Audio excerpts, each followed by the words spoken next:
Pastor sister പേര് തങ്കമണി എന്നാണ്. കഴിഞ്ഞ കുറേ വർഷങ്ങളായിട്ട് തൻ്റെ ശരീരത്തിൽ ക്യാൻസറിൻ്റെ രോഗത്താൽ ഭാരപ്പെട്ട് 6 കീമോ ചെയ്തതാണ്.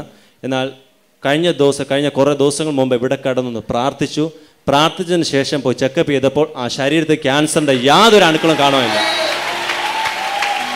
Regional cancer centre medical college campus തിരുവനന്തപുരത്തിന്റെ മെഡിക്കൽ റിപ്പോർട്ട്. എത്ര വർഷമായിട്ട് അമ്മയ്ക്ക് ക്യാൻസർ ഉണ്ടായിരുന്നു?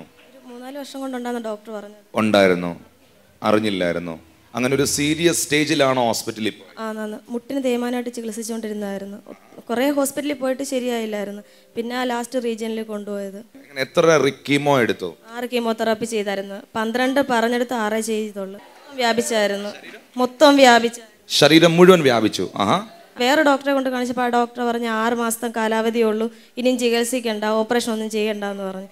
അങ്ങനെ ഇവിടെ വന്ന് പ്രാർത്ഥിച്ച് അവിടെ ചെന്ന് ചെക്കപ്പ് ചെയ്ത ഉടനെ ഡോക്ടർ പറഞ്ഞ ഓപ്പറേഷൻ ഒന്നും വേണ്ട, ഒരു ഇതും വേണ്ട എന്ന് പറഞ്ഞ് സ്കാൻ ചെയ്തപ്പോൾ എല്ലാം റിപ്പോർട്ടും തന്നു.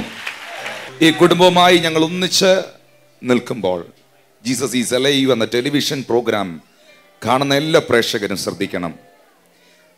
ട്രിവാൻഡ്രം റീജിയണൽ ക്യാൻസർ സെന്ററിൽ ഈ സഹോദരിയുടെ ശരീരം മുഴുവൻ ക്യാൻസർ വ്യാപിച്ചു. ഇനി ഒരു ചികിത്സയുമില്ല, ഒരു ഓപ്പറേഷനുമില്ല എന്ന് പറഞ്ഞു വിട്ടതാണ്. എന്നാൽ അവരിവിടെ വന്ന് പ്രാർത്ഥിച്ചു. 6 കീമോകൾ കഴിഞ്ഞു. 12 കീമോകൾ എടുക്കണമെന്ന് പറഞ്ഞു. 6 കീമോകൾ കഴിഞ്ഞു. ഇവിടെ വന്ന് പ്രാർത്ഥിച്ചു. വീണ്ടും ചെക്കപ്പിനായി പോയപ്പോൾ വീണ്ടും പരിശോധിച്ച ഡോക്ടർമാർക്ക് അത്ഭുതം തോന്നി. ഇപ്പോൾ ശരീരത്തിൽ ക്യാൻസർ ഇല്ല.